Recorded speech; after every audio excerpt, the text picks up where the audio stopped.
Dear friends, ഇത് മലയാളം പ്രണയകഥകളാണ്. ഈ കഥയുടെ ആദ്യ ഭാഗം നിങ്ങൾ കണ്ടിട്ടില്ലെങ്കിൽ ആദ്യം അത് കണ്ടിട്ട് വരാൻ മറക്കരുതേ. കാരണം ഇന്നത്തെ ഭാഗം അതിൻ്റെ തുടർച്ചയാണ്. പിന്നെ വീഡിയോ ഇഷ്ടപ്പെട്ടാൽ ലൈക്ക് ചെയ്യാനും ചാനൽ സബ്സ്ക്രൈബ് ചെയ്യാനും നിങ്ങളുടെ കൂട്ടുകാർക്ക് ഷെയർ ചെയ്യാനും മറക്കരുത്. അപ്പോൾ കഥ തുടങ്ങാം. പക്ഷേ താഴേക്കുള്ള പടികളിറങ്ങി അടുക്കളയിലെ വെട്ടം തെളിഞ്ഞിരിക്കുന്നത് അവൾ കണ്ടു. സരസ് വല്ലതും കഴിച്ചോ? ചെറുതായി നാക്കുഴറിക്കൊണ്ടുള്ള ശിവയുടെ ചോദ്യം. യാമി മുന്നോട്ട് നടക്കാതെ അവിടെ തന്നെ നിന്നുപോയി. പറ സരസു, എൻ്റെ സരസ് വല്ലതും കഴിച്ചോ? ഒരു കാമുകിയോടെന്നപ്പോൾ കൊഞ്ചിക്കൊണ്ടുള്ള ശിവയുടെ ചോദ്യം. ഞാൻ കഴിച്ചെൻ്റെ കുഞ്ഞെ, കുഞ്ഞൊന്ന് വേഗം കഴിച്ചെണീറ്റേ, എനിക്കൊന്ന് പോയി കിടക്കണം. ഇഷ്ടക്കേടോടെയുള്ള സരസ്വതി അമ്മയുടെ മറുപടി. അതെന്ത് പണിയാ കാണിച്ചേ? ഞാനിന്ന് നേരത്തെ വന്നില്ലേ, നമുക്ക് ഒരുമിച്ചിരുന്ന് കഴിക്കാമായിരുന്നല്ലോ. ഇതിപ്പോൾ ഞാൻ ഒറ്റയ്ക്കായില്ലേ? ശിവ ഒരു താളത്തിൽ ചോദിച്ചു. അവൻ്റെ സംസാരം കേൾക്കെ അവൻ ചെറുതായി മദ്യപിച്ചിട്ടുണ്ടോ എന്ന് തോന്നി യാമിക്ക്. പിന്നെ നട്ടപ്പാതിര വരെ ഞാൻ കുഞ്ഞിനെയും കാത്ത് വിശന്നിരിക്കാം. എൻ്റെ പൊന്നു കുഞ്ഞ്, ഇനിയെങ്കിലും നാട്ടുകാരെ കൊണ്ട് പറയിപ്പിക്കാതെ ഒന്ന് നന്നായി കൂടെ?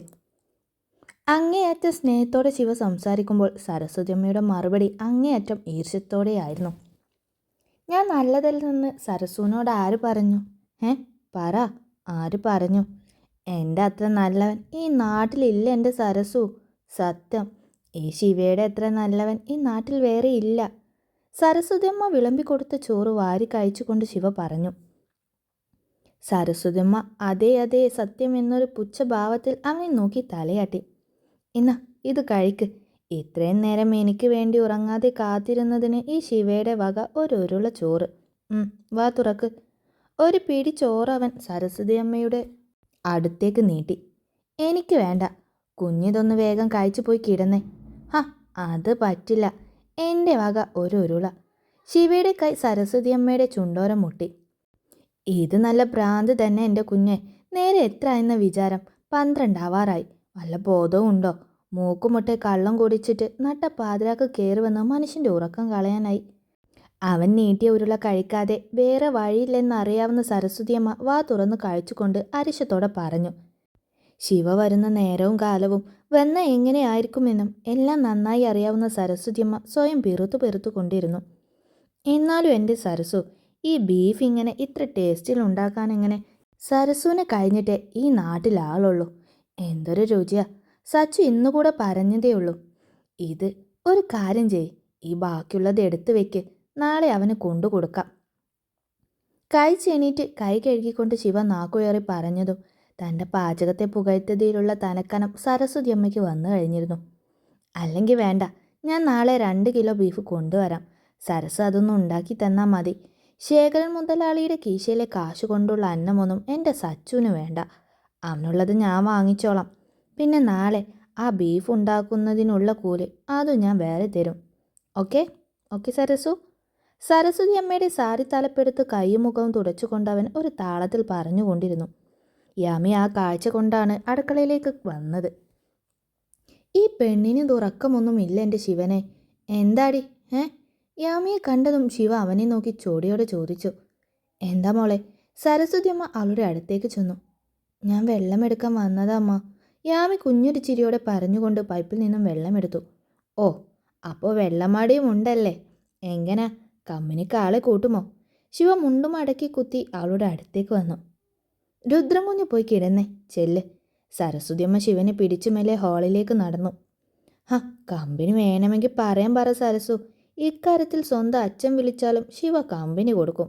സരസുന് കമ്പനി വേണോ? പറ, വേണോ? ശിവ സരസ്വതിയമ്മയുടെ തോളിലൂടെ കൈയിട്ട് അവൻ്റെ റൂമിലേക്ക് നടന്നു. നേരിയ ചുവപ്പുള്ള അവൻ്റെ കണ്ണ് ഒരു പൊടിക്കെന്തോ അവൻ മദ്യപിച്ചിട്ടുണ്ട്. പക്ഷെ ഇങ്ങനെ ആടിക്കുഴയാനും സരസ്വതിയമ്മ ഇത്രത്തോളം അങ്ങ് കൊഞ്ചിക്കാനും മാത്രമൊന്നും അവൻ കുടിച്ചിട്ടില്ലെന്ന് അവൾക്ക് മനസ്സിലായി. ഈ കാണിക്കുന്ന പുന്നാരമൊക്കെ അവൻ മനഃപൂർവ്വം കാണിക്കുന്നതാണ്. യാമിയുടെ ചുണ്ടിൽ എന്തിനോ ഒരു പുഞ്ചിരി ഒളിച്ചു കളിച്ചു. എൻ്റെ മോളെ, ഈ തല തിരിഞ്ഞവനെ കൊണ്ട് ഞാൻ വശം കെട്ടു എന്ന് പറഞ്ഞാൽ മതിയല്ലോ. ഞാൻ പെറ്റതെങ്ങാനും ആയിരിക്കണം. തല വഴി വെള്ളം ഒഴിച്ചേനെ ഞാൻ. ശിവയെ റൂമിലാക്കി വന്ന സരസ്വതിയമ്മ തലയ്ക്ക് കൈ കൊടുത്ത് ഗതികെട്ട പോലെ പറഞ്ഞു. യാമി പുഞ്ചിരിയോടെ അവരെ നോക്കി. എന്നും ഇത് തന്നെയാ, ഈ നേരാവും കയറി വരാൻ. അകത്തേക്ക് കയറിയാൽ പിന്നെ വായും അടയ്ക്കില്ല. ഈ നാട്ടിലെ സകല വിശേഷങ്ങളും ഉണ്ടാവും പറയാൻ. ഒന്ന് മിനുങ്ങൊക്കെ കൂടി ചെയ്തിട്ടുണ്ടെങ്കിൽ പിന്നെ എന്നെ സ്നേഹിച്ചങ്ങ് കൊല്ലും. എൻ്റെ വിധി. അല്ലാതെന്ത്. തേക്കെന്ന് കരുതി സാറ് വെച്ചത് വാഴയായി പോയതാ ഇത്. മോള് പോയി കിടന്നു. പിന്നെ വാതിൽ കുറ്റിയിടാൻ മറക്കരുത്. കള്ള് കുടിച്ചാൽ പിന്നെ വീട്ടിലാരെ കണ്ടാലും ഒടുക്കത്തെ സ്നേഹമാണോ കുരുത്തം കെട്ടവന്. യാമി റൂമിലേക്ക് പോകവേ സരസ്വതിയമ്മ ഞൊടിച്ചിലോടെ അവളെ ഓർമ്മിപ്പിച്ചു. യാമി അപ്പോഴും ഒന്നും ചിരിച്ചതല്ലാതെ വേറൊന്നും പറഞ്ഞില്ല. തിരികെ റൂമിലേക്ക് നടന്നവൾ അടഞ്ഞു കിടക്കുന്ന ശിവയുടെ റൂമിൻ്റെ വാതിലിനടുത്തെത്തിയതും ഒന്ന് നിന്നു. പിന്നെ എന്തോ ഒരു തോന്നലിൽ ആ വാതിലിനോരോ കാതടുപ്പിച്ച് വെച്ച് കാതോർത്തു. ഏതോ ഒരു പാട്ടിൻ്റെ ഈണത്തിലുള്ള ചൂളം വിളിയില്ലാതെ മറ്റൊന്നും കേൾക്കുന്നില്ല. യാമി കുഞ്ഞൊരു ചിരിയോടെ അവളുടെ റൂമിലേക്ക് നടന്നു. അതേസമയം തന്നെയാണ് ഹാളിലെ ബാൽക്കണിയിൽ നിന്നും അഭി അകത്തേക്ക് വന്നത്. ഹാ, ഉറങ്ങിയില്ലേ? യാമിയെ കണ്ടതും അഭി ചിരിയോടെ ചോദിച്ചു. ഇല്ല, വെള്ളമില്ലായിരുന്നു, അതെടുക്കാൻ പോയതാ. അഭിയേട്ടൻ ഉറങ്ങിയില്ലേ? യാമി അവളുടെ റൂമിൻ്റെ വാതിൽക്കൽ നിന്നുകൊണ്ട് തന്നെ ചോദിച്ചില്ല. ഇല്ല, ഉറങ്ങും മുമ്പ് ഒരു ചെറിയൊരു ദുശീലമുണ്ട്. 2 കുപ്പ് പുകയെടുത്തില്ലെങ്കിൽ ഉറക്കം വരില്ല. അഭി അവളെ നോക്കി ചിരിയോടെ മെല്ലെ ഒന്ന് കണ്ണ് ചിമ്മി. ഓ, അപ്പോൾ പുകയ്ക്കാൻ പോയതാ അല്ലേ? യാമി ചിരിയോടെ ചോദിച്ചു. ഏയ്, അങ്ങനെ ഒരുപാടൊന്നും ഇല്ലടോ. 2 or 3 പഫ്, അത്രേ ഉള്ളൂ. 2 ഇനി 1 ദുശീലം തന്നെയാണ് അല്ലേ? യാമി കളിയായി ചോദിച്ചു. അതാണ്. അബി അത് ചിരിയോടെ സമ്മതിച്ചു കൊടുത്തു. മറ്റേ ചേട്ടനെവിടെ? ഇന്ന് ഉച്ചയ്ക്കൊന്നും കണ്ടില്ലല്ലോ. യാമി ജഗ്ഗും വെള്ളവും അവളുടെ റൂമിലേക്ക് വെച്ചുകൊണ്ട് പറഞ്ഞു. ആര്? അജോ? അബി അവളുടെ റൂമിൻ്റെ വാതിലിനോരം വന്ന് നിന്നുകൊണ്ട് ചോദിച്ചു. യാമി ചിരിയോടെ ഒന്ന് മൂളിക്കൊണ്ടവനെ തിരിഞ്ഞു നോക്കി. അവനിവിടെ ഇല്ല. കമ്പനിയിലെ ഒരാവശ്യത്തിന് വേണ്ടി ഇടുക്കി വരെ പോയതാ. നാളെ യാത്രയെ വരൂ. വെള്ളം അവിടെ വെച്ച് അവൻ്റെ അടുത്തേക്ക് വരുന്ന യാമിയെ കാണെ അബി മെല്ലെ അവിടെ നിന്നും ബാൽക്കണിയിലേക്ക് നടന്നു. അപ്പോൾ അബിയേട്ടൻ്റെ അച്ഛനോ? യാമി ചോദ്യത്തോടെ അവൻ്റെ പിന്നാലെ ചെന്നു. ഒരു ഷോർട്ട്സും കയ്യില്ലാത്തൊരു ടീഷർട്ടുമാണ് അബിയുടെ വേഷം. അച്ഛൻ വേറെ ആവശ്യത്തിന് പോയതാ. അത് 2 ദിവസം എടുക്കും വരാൻ. ചാരുപടിയിലേക്ക് ഇരുന്നു കൊണ്ട് അബി പറഞ്ഞു. യാമി ഡിഗ്രി കംപ്ലീറ്റ് ചെയ്തതല്ലേ? ഇനി PG ചെയ്യണം, അതല്ലേ പ്ലാൻ? അവൻ ചോദിച്ചു. അതെ. പെട്ടെന്നാണ് അവർക്ക് പിന്നിൽ നിന്നും പ്രത്യേക ഈണത്തിലുള്ളൊരു ചൂളം വിളി കേട്ടത്. അബിയെ നോക്കി നിന്ന യാമി പൊടുന്നനെ തിരിഞ്ഞു നോക്കി. എന്താണ് ഇവിടെ ഒരു ചുറ്റിക്കളി? അർത്ഥം വെച്ചൊരു ചിരിയോടെ അബിയെയും യാമിയെയും നോക്കിക്കൊണ്ട് ശിവ അവൻ്റെ റൂമിൻ്റെ വാതിലിലേക്ക് കുഴഞ്ഞാടി നിന്നുകൊണ്ട് ചോദിച്ചു. ഒന്നുമില്ല. അബി അധികം മൈൻഡ് ചെയ്യാത്ത ഭാവത്തിൽ മറ്റെങ്ങോ നോക്കി പറഞ്ഞു. എന്നോട് കൂടെ പറയടാ. ഞാൻ ആരോടും പറയില്ല, സത്യം. അവരെ 2 പേരെയും നോക്കി വല്ലാതെ നാണിച്ചൊന്ന് ചിരിച്ചു ശിവ. നീ ചുമ്മാ കളിക്കാൻ നിൽക്കാതെ കിടക്കാൻ നോക്ക് രുദ്ര. ശിവയുടെ മുഖത്ത് പ്രകടമാകുന്ന ഓവർ എക്സ്പ്രഷൻ കാണെ അബി ഈർഷ്യത്തോടെ പറഞ്ഞു. യാമി പക്ഷേ ശിവയുടെ ആ കുഴഞ്ഞുള്ള നിൽപ്പും നാണിച്ചുള്ള ചിരിയും കണ്ട് അവളുടെ ചിരി അടക്കി പിടിച്ച് പതിവിഷ്ടക്കേടോടെ തന്നെ അവനെ നോക്കി നിന്നു. ഡീ നിലവിളി, നിന്റെ വെള്ളം അടക്കി ഇവനാണോ കമ്പനി? ശിവ യാമിയെ നോക്കി അവൻ്റെ മുണ്ടൊന്നും അടക്കി കുത്തി നേരെ നിന്നു. ആണെങ്കിൽ നിനക്കെന്താ? അബി എഴുന്നേറ്റ് യാമിയുടെ അടുത്ത് വന്ന് നിന്നു. എനിക്കെന്ത്? പക്ഷെ വെള്ളം അടക്കി വീട്ടിൽ ഞാനാ ബെസ്റ്റ്. ഇവനൊക്കെ 2 എണ്ണം അടിച്ച പിന്നെ വെട്ടിയിട്ട വാഴ പോലെ കിടക്കും. ശിവ യാമിയെ നോക്കി കാര്യമായി പറഞ്ഞു. രുദ്ര, അബി ഇഷ്ടക്കേടോടെ അവനെ വിളിച്ചു. ചുമ്മാതിരിയേടാ. അല്ല, ഈ നട്ടപ്പാതിരാക്കി നിങ്ങൾ 2ഉം എന്താ ഇവിടെ? വല്ല പ്രേമമോ മറ്റോ ആണോ? ശിവ യാമിയെ അടിമുടി ചൂഴ്ന്നു നോക്കിക്കൊണ്ട് അബിയോട് ചോദിച്ചു. അതെ. എന്തേലും കുഴപ്പമുണ്ടോ? അബി ശൗര്യത്തോടെ ശിവയോട് ചോദിച്ചതും യാമി ഞെട്ടലോടെ അവനെ നോക്കി, പിന്നെ ശിവയെയും. എനിക്കെന്ത് പ്രശ്നം? എന്നാലും ഏതായാലും നീ പ്രേമിച്ചു. എന്നാൽ പിന്നെ കാണാൻ കൊള്ളാവുന്ന ഒന്നിനെ പ്രേമിച്ചുകൂടോ നിനക്ക്? ഇതൊരുമാതിരി. കുറ്റം പറയുകയാണെന്ന് കരുതരുത്. സത്യം പറഞ്ഞ് ശീലിച്ചു പോയതുകൊണ്ട് പറയാനനിയ, നിനക്ക് തീരെ സെലക്ഷൻ ഇല്ല കേട്ടോ. ഇതിനെയൊക്കെ ആരെങ്കിലും പ്രേമിക്കുമോ? ഞാൻ നിന്നെക്കുറിച്ച് ഇങ്ങനെയൊന്നും അല്ലായിരുന്നു കരുതിയത്. നിന്റെ വിധി. യാമിയെ നോക്കി അടിമുടി പുച്ഛത്തോടെ പറയുന്നവനെ കാണെ അത്രയും നേരം ശാന്തമായി നിന്നവൾ വല്ലാത്തൊരു ദേഷ്യത്തോടെ ശിവയെ നോക്കി പേടിപ്പിച്ചു. ഓ, അതോർത്ത് നീ വിഷമിക്കേണ്ട. അതൊക്കെ ഞാൻ നോക്കിക്കോളാം. എൻ്റെ മോൻ പോയി കിടക്കാൻ നോക്ക്. നാളെ നേരത്തെ എണീറ്റ് റെസ്റ്റ് എടുക്കാനുള്ളതല്ലേ. ക്ഷീണം വേണ്ട, ചെല്ലേ. അത് കാര്യം. എന്നാലും ചേട്ടൻ്റെ കാര്യം ആലോചിച്ച് എൻ്റെ അനിയൻ വിഷമിക്കേണ്ട. ഇത് ഞാൻ നിൻ്റെ നല്ലതിന് വേണ്ടി പറയുന്നതാ. കണ്ട പെണ്ണാണെന്ന് തോന്നുന്ന ഇതിനേക്കാൾ നല്ല കിണ്ണം കാച്ചിയ 100 എണ്ണം വേറെ കിട്ടും നിനക്കൊക്കെ. കൺഫേം ചെയ്തിട്ടില്ലെങ്കിൽ ശരിക്കൊന്ന് ആലോചിച്ചിട്ട് തീരുമാനമെടുക്ക്. ശിവ അത്രയും ആത്മാർത്ഥമായി പറയും പോലെ അബിയോട് പറഞ്ഞു. യാമിക്കാകെ ഒരു ഇൻസൾട്ട് പോലെയൊക്കെ തോന്നിപ്പോയി ആ നിമിഷം. ഓ, ആലോചിക്കാം. ഇപ്പോൾ ചേട്ടൻ പോയി കിടക്കാൻ നോക്ക്, അബി സ്വല്പം പുച്ഛഭാവത്തിൽ പറഞ്ഞു. ഷടാ, നിനക്കൊന്നും നല്ലത് പറഞ്ഞു തരാനും പാടില്ലേ? ഒരു കാര്യം ചെയ്യ്, നീ ഇവളെ തന്നെ കെട്ടി പണ്ടാരമടങ്ങ്. ശിവ അവൻ്റെ റൂമിലേക്ക് തിരികെ കയറിക്കൊണ്ട് അവനോട് അലസമായി പറഞ്ഞു. രുദ്ര, കള്ളു കുടിച്ചാൽ വയറ്റി കിടക്കണം, അല്ലാതെ മറ്റുള്ളവരുടെ നേർക്ക് വരരുത്. ക്ഷമിക്കുന്നതിനൊക്കെ ഒരു പരിധിയുണ്ട്, പറഞ്ഞേക്കാം. അതിന് നിന്നോട് ആര് പറഞ്ഞു ക്ഷമിക്കാം? ഞാൻ നിൻ്റെ അടുത്തേക്ക് എന്തെങ്കിലും ഉണ്ടാക്കാൻ വന്നോ? ഇല്ലല്ലോ. പിന്നെ ഞാൻ കള്ളും കുടിക്കും, എനിക്ക് തോന്നിയതെല്ലാം പറയും ചെയ്യും. നീ എന്തു ചെയ്യും? എന്നെ തല്ലുവോ? തല്ലടാ, ചുണയുണ്ടേ തല്ലടാ. പൊന്നു മോനെ, ശേഖരൻ മുതലാളിയെ സുഖിപ്പിച്ചു നിൽക്കും പോലെയല്ല ഈ ശിവയോട് മുട്ടാൻ വന്ന. ഇടിച്ച് പിഴഞ്ഞ് നീരെടുക്കും, പറഞ്ഞേക്കാം. ചുമ്മാ പെണ്ണിൻ്റെ മുന്നിൽ ആളാവാൻ നിൽക്കാതെ പോടാ. അത്രയും നേരം ഒരു കളിത്തമാശയിലൂടെ സംസാരിച്ചവൻ്റെ കണ്ണിലെ ഭാവം പൊടുന്നനെ അങ്ങ് മാറിയത് യാമിയും അബിയും ഒരുപോലെ ശ്രദ്ധിച്ചു. എന്തോ വല്ലാത്തൊരു ശൗര്യം ആ കണ്ണുകളിൽ ജ്വലിക്കുന്നത് പോലെ. അത്ര നേരം ഉണ്ടായിരുന്ന ആ കുഴച്ചിൽ പോലും സംസാരത്തിലില്ല. ഈ അമ്മ ഇതിനൊക്കെ കാരണം. കള്ളു കുടിച്ച് തെമ്മാടിത്തരം പറയാ, വൃത്തികെട്ടവൻ. അച്ഛനിങ്ങ് വരട്ടെ, ഇതിനുള്ളത് തരുന്നുണ്ട് ഞാൻ. യാമിയുടെ മുന്നിൽ വെച്ച് തന്നെ ചെറുതാക്കാൻ ശിവ മനഃപൂർവ്വം ശ്രമിച്ചു എന്നൊരു തോന്നലിൽ അബി പല്ല് ഞെരിച്ചുകൊണ്ട് ആരും കേൾക്കാതെ പെറുപെറുത്തു. താൻ ഇതൊന്നും ചെവി കൊടുക്കേണ്ടടോ, അതിങ്ങനെ വെളിവില്ലാതെ വായി തോന്നിയത് വിളിച്ചു പറയുന്നതാ, കാര്യാക്കണ്ട. പെട്ടെന്ന് അവൻ മുഖത്ത് സൗമ്യത വരുത്തിക്കൊണ്ട് പറഞ്ഞു. യാമി അവനെ നോക്കി ഒന്ന് പുഞ്ചിരിച്ചതല്ലാതെ ഒന്നും പറഞ്ഞില്ല. ശരിക്കും ആൾക്കെന്താ ജോലി, എന്താ പഠിച്ചത് അറിയാനൊരു ആകാംക്ഷയോടെ അവൾ അബിയോട് ചോദിച്ചു. ശുദ്ധമായ പട്ടച്ചാരായം എങ്ങനെ വീട്ടിൽ വയറ്റാൻ PhD എടുത്തിട്ടുണ്ട്. വെളുപ്പിന് 4:30 പുതിയ പിള്ളേർക്ക് ട്യൂഷനും എടുക്കുന്നുണ്ട്. 2 കലവും 3 കല്ലിഷ്ടികയും പിന്നെ കയ്യിൽ കിട്ടിയ അല്ലറ ചില്ലറ തേങ്ങയോ മാങ്ങയോ എടുത്ത് വന്നാൽ മതി, പഠിപ്പിച്ചു തരാം. റൂമിൻ്റെ വാതിലടക്കാൻ തിരികെ വന്ന ശിവ യാമിയുടെ ചോദ്യം കേൾക്കെ അവളെ നോക്കി അല്പം ദേഷ്യത്തിൽ മറുപടി പറഞ്ഞുകൊണ്ട് അവരെ രണ്ടുപേരെയും പുച്ഛത്തോടെ നോക്കിക്കൊണ്ട് വാതിൽ ചടച്ചു. ഓ വേണ്ട, അതിന് തക്ക ദാരിദ്ര്യമൊന്നും തൽക്കാലം ഈ യാമിക്കില്ല. ഒപ്പം അപ്പി നിൽക്കുന്നുണ്ടെന്ന് ഓർക്കാതെ യാമി അറിയാതെ ശിവയുടെ റൂമിൻ്റെ അടഞ്ഞ ഡോറിലേക്ക് നോക്കി കെറുവോടെ പറഞ്ഞുപോയി. ഓ നല്ല കാര്യം. അകത്ത് നിന്ന് ശിവയുടെ മറുപടിയും വന്നു. വലിയ സൽമാൻ എന്ന വിചാരം, കോട്ട് കരടി. ഞാൻ പറഞ്ഞില്ലേ അവൻ അങ്ങനെയാടോ, വിട്ടുകള, വല്ല മൈൻഡ് കൊടുക്കാതിരുന്നാൽ മതി. ശിവയുടെ റൂമിൻ്റെ അടഞ്ഞ ഡോറിലേക്ക് നോക്കി യാമി കെറുവോടെ പറഞ്ഞതും പിന്നിൽ നിന്ന് അബിയുടെ സംസാരം കേട്ടു. അബി അവിടെ ഉണ്ടായിരുന്നു എന്നത് ശരിക്കും അവൾ അപ്പോഴാണ് ശ്രദ്ധിച്ചത്. ഞാൻ ചുമ്മാ തമാശയ്ക്ക്. വീട്ടിൽ ആശ്രയം ചോദിച്ചു വന്നവൾ ഇങ്ങനെയൊക്കെ പറയുന്നത് അവരിഷ്ടക്കേടാകുമോ എന്ന വല്ലായ്മയോടെ അവൾ അബിയെ നോക്കി. ഏയ് കുഴപ്പമില്ല യാമി, അവൻ്റെ സംസാരവും പെരുമാറ്റവും ഒക്കെ ഇങ്ങനെയാ. മിണ്ടാതിരുന്നാൽ പോലും വായിൽ കോലിട്ടിളക്കി 4 മോശം പറയിച്ചില്ലേ സമാധാനം കിട്ടില്ല. യാമി കിടന്നു. ശല്ല, ഗുഡ് നൈറ്റ്. യാമിയുടെ മുന്നിൽ വെച്ച് ശിവയുടെ പെരുമാറ്റം നന്നെ മോശമായി പോയി എന്ന് തോന്നി അവനെ. അവളെ നോക്കി വല്ലായ്മയോടെ പറഞ്ഞു. അവൻ്റെ വല്ലായ്മ യാമിക്ക് പെട്ടെന്ന് മനസ്സിലായി. അവളൊരു ചിരിയോടെ തന്നെ അവനെ നോക്കി പറഞ്ഞുകൊണ്ട് അവളുടെ റൂമിലേക്ക് നടന്നു.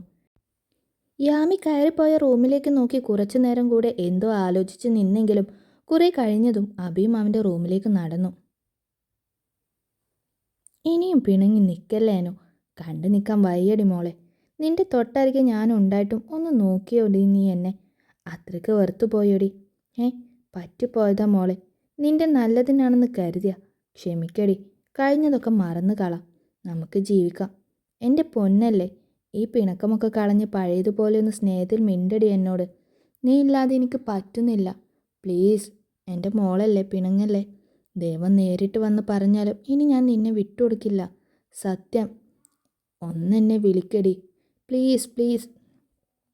സരസ്വതിയമ്മ അലക്കാനുള്ള ഡ്രസ്സ് എടുക്കാൻ വരും മുന്നേ ശിവയുടെ ഷർട്ടിൻ്റെ പോക്കറ്റിൽ നിന്നും എടുത്ത സച്ചുവിൻ്റെ ലെറ്റർ വായിക്കുകയാണ് കുഞ്ഞോള്.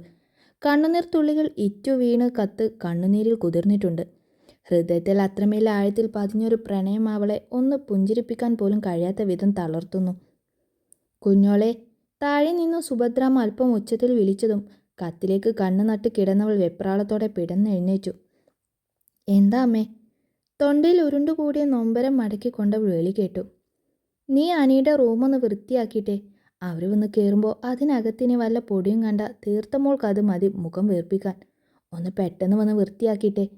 ആബി അവരെ വിളിക്കാൻ പോയിട്ടുണ്ട്. വൈകിട്ടാവുമ്പോഴേക്കും അവരിങ്ങ് വരും. പിന്നെ വരുമ്പോൾ ശിവയെ കൂടെ ഒന്ന് വിളിക്ക്.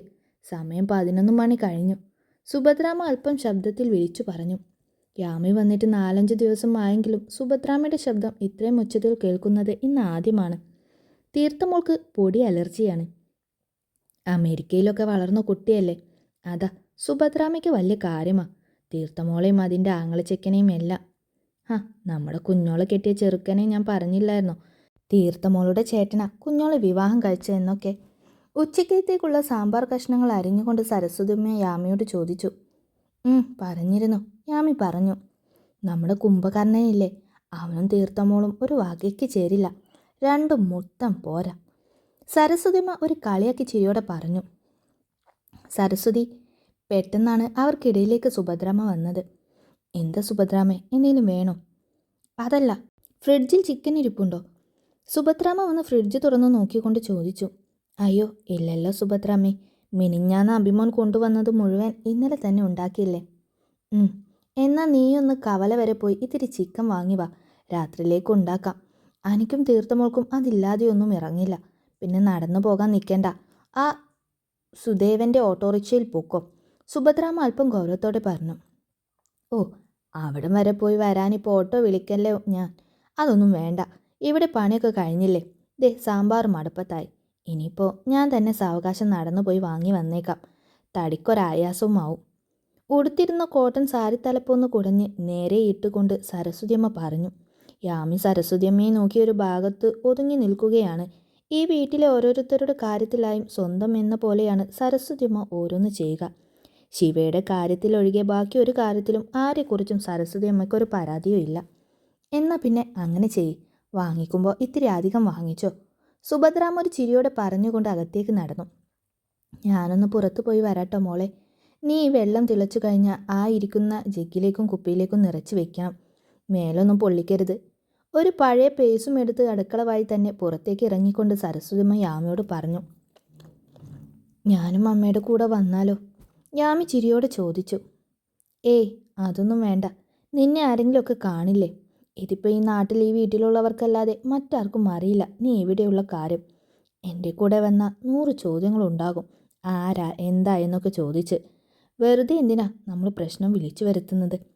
സരസ്വതി ഒരു ശാസനയോടെ തന്നെ യാമിയുടെ ആ ആഗ്രഹത്തെ തള്ളിക്കളഞ്ഞുകൊണ്ട് പറഞ്ഞു. ഇതൊന്നും ഓർക്കാഞ്ഞിട്ടല്ല, തനിച്ചു പോകുന്നത് കണ്ടപ്പോൾ ഒരു വിഷമം തോന്നി. അതാ അവൾ കൂടെ വരട്ടെ എന്ന് ചോദിച്ചത്. സരസ്വതിയമ്മ അവിടുന്ന് പോയതും യാമി അടുക്കളയിൽ തന്നെ നിന്നു. കുടിക്കാനുള്ള വെള്ളം തിളപ്പിച്ച് വെച്ചിട്ടുണ്ട്. അതാണ് ഓരോ ജഗ്ഗിലേക്കും ഒഴിച്ചു വെക്കാൻ പറഞ്ഞത്. വെള്ളം തിളയ്ക്കുവോളം അവിടെ തന്നെ നിന്ന് എല്ലാം ഓരോ ജഗ്ഗിലേക്ക് നിറച്ചു വെച്ചു യാമി. പെട്ടെന്നാണ് ഒരു കോളിംഗ് ബെൽ കേട്ടത്. സരസ്വതിയമ്മ ഇത്ര പെട്ടെന്ന് വന്നോ എന്ന് ഓർത്തുകൊണ്ടവൾ വാതിൽ തുറന്നു കൊടുക്കാനായി അകത്തേക്ക് നടന്നതും സുഭദ്രാമ്മ അവൾക്ക് മുന്നേ വാതിൽ തുറക്കാൻ ചെന്നിരുന്നു. അത് കണ്ടപ്പോൾ യാമി തിരിച്ചടുക്കളയിലേക്ക് തന്നെ വന്നു. മെയിൻ ഡോർ തുറന്ന് സിറ്റൗട്ടിലേക്ക് നോക്കിയ സുഭദ്രാമ്മ അവിടെ നിൽക്കുന്നയാളെ കണ്ട് ശരിക്കും ഒന്ന് ഞെട്ടി. എന്താ? അവർ ചെറിയൊരു പരങ്ങലോടെ ചോദിച്ചു. നമസ്കാരം, ഞാൻ വെന്നൂർ സ്റ്റേഷനിലെ CI ആണ്, ജയപാൽ. ഒരു മിസ്സിംഗ് കംപ്ലൈൻറ്റ് സംബന്ധിച്ചൊരു അന്വേഷണത്തിന് വന്നതാണ്. ഈ ഫോട്ടോയിൽ കാണുന്ന കുട്ടിയെ അറിയുമോ? 40-40 വയസ്സ് തോന്നിക്കുന്ന നല്ല ആരോഗ്യവാനായ ഒരാൾ പോലീസ് യൂണിഫോമിൽ വന്ന് നിന്ന് ഗൗരവത്തോടെ ചോദിക്കുന്നത് കാണെ സുഭദ്രാമ്മ ചെറുതായൊന്ന് ഭയന്നുവെങ്കിലും അയാൾ കാണിച്ച യാമിയുടെ ഫോട്ടോ കണ്ടപ്പോഴാണ് ശരിക്കും ഭയന്ന് കണ്ണും മെഴിച്ചു പോയത്. യാമി രവീന്ദ്രൻ, അതാണ് കുട്ടിയുടെ പേര്. എനിക്കറിയാം ആളിവിടെ ഉണ്ടെന്ന്. അതുകൊണ്ട് കള്ളം പറഞ്ഞ് സമയം കളയണമെന്നില്ല. അയാൾ അല്പം രൂക്ഷമായി തന്നെ പറഞ്ഞു. ഈ കുട്ടി അല്ല, എൻ്റെ ഭർത്താവിൻ്റെ സുഹൃത്തിൻ്റെ മകളാണ്. സുഭദ്രാമ്മ അയാളെ നോക്കി പറഞ്ഞു. എന്താ അമ്മേ? അനിയുടെ റൂം വൃത്തിയാക്കിക്കൊണ്ട് അങ്ങോട്ട് വന്ന കുഞ്ഞോൾ അമ്മയെ നോക്കി സംശയത്തോടെ ചോദിച്ചു. നോക്കൂ, നിങ്ങളുടെ ഭർത്താവ് എന്താണ് അവളെക്കുറിച്ച് നിങ്ങളോട് പറഞ്ഞിരിക്കുന്നതെന്ന് അറിയില്ല. എന്തായാലും ഒരു കാര്യം ഉറപ്പാണ്, അവൾ നിങ്ങളുടെ ഭർത്താവിനെ പറഞ്ഞ് പറ്റിച്ചതാവാനേ സാധ്യതയുള്ളൂ.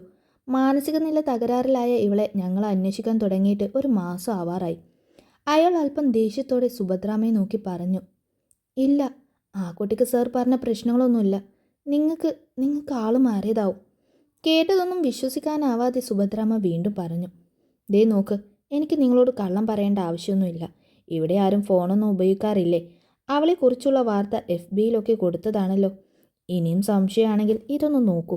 ഇനി ഇതും പോരെങ്കിൽ മറ്റൊരു കാര്യം പറയാം. ഒരാളെ പള്ളിക്ക് കത്തി കയറ്റിയിട്ടാ അവൾ ഇവിടെ നിങ്ങളെയൊക്കെ പറ്റിച്ച് കഴിയുന്നത്. സോ ഇവിടെ നിങ്ങൾക്കോ നിങ്ങളുടെ മക്കൾക്കോ അങ്ങനെ ഒരു അത്യാഹിതം സംഭവിക്കേണ്ട എന്നാണെങ്കിൽ കൂടുതൽ ചർച്ചയ്ക്ക് നിൽക്കാതെ അവളെ കൊണ്ടുപോകാൻ അനുവദിക്കണം. ഇനി നിങ്ങൾ അനുവദിച്ചില്ലെങ്കിൽ ഞാൻ അവളെ കൊണ്ടുപോകും, അയാൾ ഉറപ്പോടെ തന്നെ പറഞ്ഞു. ഇതേ സമയം കുഞ്ഞോളും സുഭദ്രാമ്മയും അയാൾ കാണിച്ച ഫോണിലെ വാർത്തയൊന്നും വിശ്വസിക്കാനാവാതെ നിൽക്കുകയായിരുന്നു. അവളെവിടെ? അയാൾ അകത്തേക്ക് കയറി ചുറ്റും നോക്കിക്കൊണ്ട് കൂർമ്മയോടെ ചോദിച്ചു. അമ്മ. കുഞ്ഞോൾ പേടിയോടെ അമ്മയെ വിളിച്ചു. സർ, ഇപ്പോൾ ഇവിടെ ആരുമില്ല. നിങ്ങൾ പോയിട്ട് അടുത്ത ദിവസം വരുമോ? സുഭദ്രാമ്മ അയാൾക്ക് അടുത്തേക്ക് വന്ന് ബഹുമാനത്തോടെ തന്നെ ചോദിച്ചു. നിങ്ങൾക്കെന്താ പറഞ്ഞാൽ മനസ്സിലാവില്ലേ? ആ പെണ്ണിന് ഭ്രാന്താണ്. ഒരുത്തരെ കൊല്ലാൻ ശ്രമിച്ചിട്ടാ അവളിവിടെ വന്ന് ഒളിച്ച് കഴിയുന്നത്. അയാൾ അല്പം ഉച്ചത്തിൽ വല്ലാത്ത ദേഷ്യത്തിൽ പറഞ്ഞതും അടുക്കളയിൽ നിന്ന യാമയുടെ കയ്യിലെ ജഗ് താഴെ വീണുപോയി. ജയപാലിൻ്റെ പകയെരിയുന്ന കണ്ണുകളും ശബ്ദം കേട്ടിടത്തേക്കായി. സുഭദ്രാമ്മയും കുഞ്ഞോളും ഇവിടിപ്പോൾ എന്താ സംഭവിക്കുന്നതെന്നൊരു പിടിയില്ലാതെ നിന്ന് സ്തംഭിച്ചു നിൽക്കുകയാണ്. വന്നിരിക്കുന്നത് ഒരു പോലീസ് ഓഫീസറാണ്. അയാൾ പറയുന്ന കാര്യങ്ങളും വിശ്വസിക്കാതിരിക്കാനാവുന്നില്ല. വിടടോ. അടുക്കളയിൽ വന്ന് തൻ്റെ കയ്യിൽ കടന്ന് പിടിച്ച അയാളുടെ കൈക്കലെ വലിച്ചു മാറ്റാൻ ശ്രമിച്ചുകൊണ്ട് യാമി ഉള്ളിലെ ഭയം മറച്ച് ദേഷ്യത്തോടെ പറഞ്ഞു. ഇനി ഈ കൈ ജയ്പാൽ വീട്ടിലില്ല മോളെ. വെറുതെ ഇവിടെ വെച്ചെൻ്റെ കൈക്കൊരു പണിയുണ്ടാക്കാതെ മര്യാദയ്ക്ക് എൻ്റെ കൂടെ വരുന്നതാ നിനക്ക് നല്ലത്. വാ. അയാൾ അവളെ പിടിച്ചു വലിച്ച് ഹാളിലേക്ക് വന്നു. എന്നെ വീട്, ഞാൻ വരില്ല. കണ്ണുകൾ നിറഞ്ഞ് കണ്ണുനീർ ഇറ്റി വീണ് തുടങ്ങിയെങ്കിലും യാമി ദേഷ്യത്തോടെ പറഞ്ഞു. ചിലക്കഥ വാടി. അയാൾ യാമിയെ ശക്തിയായി മുന്നോട്ട് പിടിച്ചു വലിച്ചു. സുഭദ്രാമ്മയും കുഞ്ഞോളും വല്ലാത്തൊരു പകപ്പോടെ ആ കാഴ്ച കണ്ട് തറഞ്ഞു നിന്നുപോയി. അൻവി, പ്ലീസ് അബേട്ടനെ ഒന്ന് വിളിക്ക്. ഇയാൾ പറയുന്നതൊക്കെ കള്ളമാ. ഒന്ന് അബേട്ടനെ വിളിക്ക്. ഇല്ലെങ്കിൽ നിന്റെ അച്ഛനെയെങ്കിലും ഒന്ന് വിളിക്ക്. ഇയാൾ ദുഷ്ടനാ. പ്ലീസ് അൻവി. ജയപാലിൻ്റെ കയ്യിൽപ്പെട്ട് അയാൾ പിടിച്ചു വലിച്ചു കൊണ്ടുപോകെ യാമി കരഞ്ഞുകൊണ്ട് കുഞ്ഞോളോട് പറഞ്ഞു. കുഞ്ഞോള് വേഗം ആളുടെ ഫോണിനായി ഓടി. ഫോൺ എടുത്ത് അച്ഛൻ്റെയും അബയുടെയും നമ്പറിലേക്ക് മാറി മാറി വിളിച്ചു. അച്ഛൻ്റെ ഫോൺ സ്വിച്ച് ഓഫ് ആണ് പറയുന്നതെങ്കിൽ അബിയുടെ ഫോൺ റിങ് ചെയ്തിട്ടും എടുക്കുന്നില്ല. കുഞ്ഞോൾ ആർക്കോ വിളിക്കുന്നു എന്നറിഞ്ഞിട്ടും ജയപാലിൻ്റെ ദേഷ്യം വർദ്ധിച്ച് അയാൾ അവളെ ഒരു ജീവനച്ച വസ്തുവിനെ വലിച്ചിഴക്കും പോലെ മുറ്റത്തേക്ക് വലിച്ചു വെച്ചു. യാമി കരഞ്ഞു. അല്പം ശബ്ദത്തിൽ തന്നെ കരഞ്ഞു. സർ, വേണ്ട. ആ കുട്ടി കരയുന്നത് കണ്ടില്ലേ? കുറച്ച് മാന്യമായി പെരുമാറിക്കൂടെ? കുറച്ചു നേരം ഒന്ന് കാത്തിരിക്കൂ. എൻ്റെ മോനെയും ഭർത്താവിനെയോ ഒന്ന് വിളിച്ച് പ്രശ്നം പറയുന്നത് വരെയെങ്കിലും വെയിറ്റ് ചെയ്യൂ. യാമിയുടെ കരച്ചിൽ കാണി സുഭദ്രാമ്മ പെട്ടെന്ന് അയാളോട് കൈ കൂപ്പി അപേക്ഷിച്ചു. യാമി അയാളുടെ കയ്യിൽ നിന്നും ശക്തിയായി കുതറിക്കൊണ്ടിരുന്നു. എങ്ങോട്ട് ഓടി രക്ഷപ്പെടാനായി കണ്ണുകൾ വഴി തേടിക്കൊണ്ടിരുന്നു. അച്ഛനും ഏട്ടനും ഫോൺ എടുക്കുന്നില്ലാമ. കരയാറായ പോലെ കുഞ്ഞോൾ വന്ന് അമ്മയോട് പറഞ്ഞു. സുഭദ്രാമ്മയുടെ അപേക്ഷ യാമിയുടെ കരച്ചിലോ ഒന്നും ജയപാൽ തെല്ലുപോലും ഗവനിച്ചില്ല. അയാളുടെ ആരോഗ്യത്തിന് മുന്നിൽ യാമിക്ക് പിടിച്ചു നിൽക്കാനും കഴിഞ്ഞില്ല. അയാൾ അവളെ ഒരു ചാക്കോ മറ്റോ എടുക്കും പോലെ എടുത്ത് തൻ്റെ വണ്ടിയിലേക്ക് എറുത്തെറിഞ്ഞു. യാമി അത്രയും ഉച്ചത്തിലൊന്ന് കരഞ്ഞുപോയി. ഒപ്പം കുഞ്ഞോളും. എന്നാൽ പെട്ടെന്നാണ് റൂമിൽ ശിവേട്ടനുണ്ടല്ലോ എന്നവൾ ഓർത്തത്. പക്ഷേ ജയപാൽ അയാളുടെ വാഹനം സ്റ്റാർട്ട് ചെയ്തു കഴിഞ്ഞു. കുഞ്ഞോളൊരു കുതിപ്പിൽ ശിവയുടെ റൂമിലേക്ക് പാഞ്ഞതും ജയപാലിൻ്റെ വാഹനം യാമിയും കൊണ്ട് മുന്നോട്ട് നീങ്ങി കഴിഞ്ഞിരുന്നു. ചെറിയ രീതിയിൽ ഒരു തലവേദന പോലെയാണ് താഴെ നിന്നും എന്തൊക്കെയോ ശബ്ദങ്ങൾ ശിവ കേട്ടത്. ഉറക്കം മുറിഞ്ഞു പോകുന്നതിൻ്റെ ഈർഷ്യത്തോടെ പുതപ്പെടുത്ത് തലവഴി ഇട്ടുകൊണ്ടവൻ വീണ്ടും ചുരുണ്ടുകൂടി കിടക്കാൻ തുടങ്ങിയതും അവൻ്റെ ഫോൺ റിങ് ചെയ്തതും ഒരുമിച്ചായിരുന്നു. പറ. ഇനിയിപ്പോൾ ഉറക്കം കിട്ടില്ലെന്നപ്പോൾ ശിവ ദേഹത്ത് നിന്നും പുതപ്പ് മാറ്റി എഴുന്നേറ്റു. മുറ്റത്ത് നിന്നും പരിചയമില്ലാത്തൊരു വാഹനത്തിൻ്റെ സ്റ്റാർട്ടിംഗ് ശബ്ദം കേൾക്കുന്നുണ്ട്. അവൻ ഫോണുമായി മെല്ലെ റൂമിൽ നിന്നും ബാൽക്കണിയിലേക്ക് നടന്നു. വീട്ടുമുറ്റത്തു നിന്നും റിവേഴ്സ് എടുത്ത് മുന്നോട്ട് പോകുന്ന പോലീസ് ജീപ്പ് കാണെ ശിവ സംശയത്തോടെ അങ്ങോട്ട് നോക്കി. ഡാ, അവളെ ഞാൻ എവിടെയോ കണ്ടിട്ടുണ്ടെന്ന് പറഞ്ഞില്ലേ? അത് ശരിയാടാ, ഞാൻ കണ്ടിട്ടുണ്ട്. നീ ഒന്ന് വേഗം വന്നേ, പെട്ടെന്ന് വാ. ഒട്ടും സമയമില്ലാത്ത പോലെ സച്ചു വിളിച്ചതും മുന്നോട്ട് നീങ്ങിയ വാഹനത്തിൽ ശിവ യാമിയെ ഒരു നോട്ടം കണ്ടതും ഒരുമിച്ചായിരുന്നു. അവൻ അവളെ നെറ്റിച്ചുളിച്ച് നോക്കി നിൽക്കെ യാമിയുടെ നിറഞ്ഞൊഴുകുന്ന കണ്ണുകളും അവനെ കണ്ടിരുന്നു. ഏട്ടാ. കുഞ്ഞോളൊരു വെപ്രാളത്തോടെ അവന് മുന്നിൽ വന്നു നിന്നു. ഡാ, പെട്ടെന്ന് വാടാ. ഫോണിലൂടെ സച്ചു തിരക്കു കൂട്ടിക്കൊണ്ടു കോൾ കട്ട് ചെയ്തു. അതാരാ കുഞ്ഞോളെ? ശിവ സംശയത്തോടെ കുഞ്ഞോളോട് ചോദിച്ചു. പോലീസാ, അയാൾ യാമയെ കൊണ്ടുപോയേട്ടാ, കുഞ്ഞോളൊരു വെപ്രാളത്തോടെ പറഞ്ഞു. എന്തിന്? ശിവക്കത് കേട്ടിട്ട് വലിയ അമ്പരപ്പോ ഞെട്ടലോ ഒന്നുമില്ല. അലസമായ ഭാവം. ആൾക്ക് സുഖമില്ലെന്ന് അയാൾ പറഞ്ഞത് ഭ്രാന്താണത്രേ. ഒരാളെ കൊല്ലാൻ ശ്രമിച്ചിട്ടുണ്ടെന്ന്. യാമയെയും കൊണ്ട് ജയ്പാൽ പോയ വഴിയിലേക്ക് നോക്കി കുഞ്ഞോൾ നെഞ്ചിടിപ്പോടെ പറഞ്ഞു. അപ്പോൾ ഭ്രാന്താശുപത്രിയിൽ നിന്ന് ചാടിപ്പോന്നതാ അല്ലേ? ശിവ സരസമായി ചോദിച്ചുകൊണ്ട് അവൻ്റെ റൂമിലേക്ക് തന്നെ നടന്നു. ഏട്ടൻ എന്താ ഇങ്ങനെ? അവൾക്കൊന്നും ഇല്ലേട്ടാ. ഏട്ടന് തോന്നിയോ അങ്ങനെ? പാവം, അത് കരയാ. എന്നോട് അച്ഛനെയോ അഭിയേട്ടനെയോ വിളിക്കാൻ പറഞ്ഞു. ഞാൻ വിളിച്ചിട്ട് കിട്ടിയില്ല. അവർക്ക് എന്തൊക്കെയോ അറിയാമെന്ന് തോന്നുന്നു. ഏട്ടനൊന്ന് ആ വണ്ടിയുടെ പിന്നാലെ പോയി നോക്കോ. പാവ ഏട്ടാ, ആ പോലീസുകാരൻ ആളത്ര ശരിയല്ല. ഒന്ന് പോയി നോക്കേട്ടാ. കുഞ്ഞോൾ അവൻ്റെ പിന്നാലെ ചെന്ന് കൊണ്ട് പറഞ്ഞു. എന്തിന്? എനിക്കൊന്നും വയ്യ. ആരാണോ അവളെ ഇവിടെ കൊണ്ടുവന്നത് അവരാണ് ഇതൊക്കെ നോക്കേണ്ടത്. നീ ചെന്ന് ശേഖരൻ മുതലാളിയോട് വിളിച്ചു പറ. അല്ലെങ്കിൽ അബിയെ വിളിക്ക്. ഈ കേസിന് ഞാനില്ല. ഇത് അവരച്ഛനും മോനും തന്നെ നോക്കിക്കോളും. കുഞ്ഞോൾ പറഞ്ഞതൊന്നും ഒട്ടും ഗവനിക്കാത്ത ഭാവത്തിൽ ശിവ ബാത്റൂമിലേക്ക് കയറി. കുഞ്ഞോൾ ആകെ വിഷമത്തിലായി. ശരിയാണ്, അച്ഛനുമായി സംബന്ധിച്ച ഒരു പ്രശ്നത്തിലും ശിവ ഇടപെടാറില്ല. അത് ബിസിനസ് ആയാലും ശരിയാണ്, വേറെ എന്ത് കാര്യമാണെങ്കിലും ശരി. ഏട്ടാ. ബാത്റൂമിൽ നിന്ന് ഫ്രഷായി വന്ന ശിവയെ നോക്കി കുഞ്ഞോൾ അപേക്ഷയോടെ വിളിച്ചു. ഇല്ല കുഞ്ഞോളെ, ഞാനിതിലില്ല. നീ അച്ഛനെ വിളിക്ക്, ഇല്ലെങ്കിൽ അബിയെ വിളിക്ക്. നീ പറയുന്നത് കേട്ട് ആ പെണ്ണിനെ സഹായിക്കാൻ ചെന്നാൽ നാളെ അതിൻ്റെ പേരിലാവും ഈ വീട്ടിൽ പ്രശ്നം. തൽക്കാലം ഇപ്പോൾ ഉള്ള പ്രശ്നങ്ങൾ തന്നെ മതി എനിക്ക്. പുതിയതൊന്നും എടുക്കുന്നില്ല. സച്ചു വിളിച്ചിരുന്നു. ഇക്കാര്യം പറയാൻ തന്നെയാവും. എന്നാലും ഞാനൊന്ന് പോയി നോക്കട്ടെ. വെറുതെ കേട്ടിരിക്കാലോ. ശിവ കുഞ്ഞോളെ കടന്ന് താഴേക്ക് നടന്നുകൊണ്ട് പറഞ്ഞു. കുഞ്ഞോൾ ഫോണെടുത്ത് അച്ഛൻ്റെയും അമ്മയുടെയും നമ്പറിലേക്ക് വീണ്ടും വീണ്ടും വിളിച്ചു കൊണ്ടിരുന്നു. ഒഴിഞ്ഞു കിടക്കുന്ന അടുക്കള വഴി ശിവ സച്ചുവിൻ്റെ വീട്ടിലേക്ക് ഇറങ്ങി നടക്കുമ്പോൾ മെയിൻ ഗേറ്റ് വഴി സരസ്വതിയമ്മ ചിക്കൻ വാങ്ങി വരുന്നുണ്ടായിരുന്നു. ഇതെന്താ സുഭദ്രാമ്മേ ഇവിടെ നിൽക്കുന്നേ? വീടിൻ്റെ മുറ്റത്ത് ആകെ വല്ലാതായൊരു മുഖഭാവത്തോടെ നിൽക്കുന്ന സുഭദ്രാമ്മയെ കാണി സരസ്വതിയമ്മ ചോദിച്ചു. ആ കുട്ടിയെ ഒരു പോലീസുകാരൻ വന്ന് പിടിച്ചു കൊണ്ടുപോയി സരസ്വതി. വല്ലാത്തൊരു വെപ്രാളത്തോടെ സുഭദ്രാമ്മ പറഞ്ഞതും സരസ്വതിയമ്മയുടെ കയ്യിലെ ചിക്കൻ കവർ പിടുത്തം വിട്ട് നിലത്തേക്ക് വീണ് കഴിഞ്ഞിരുന്നു.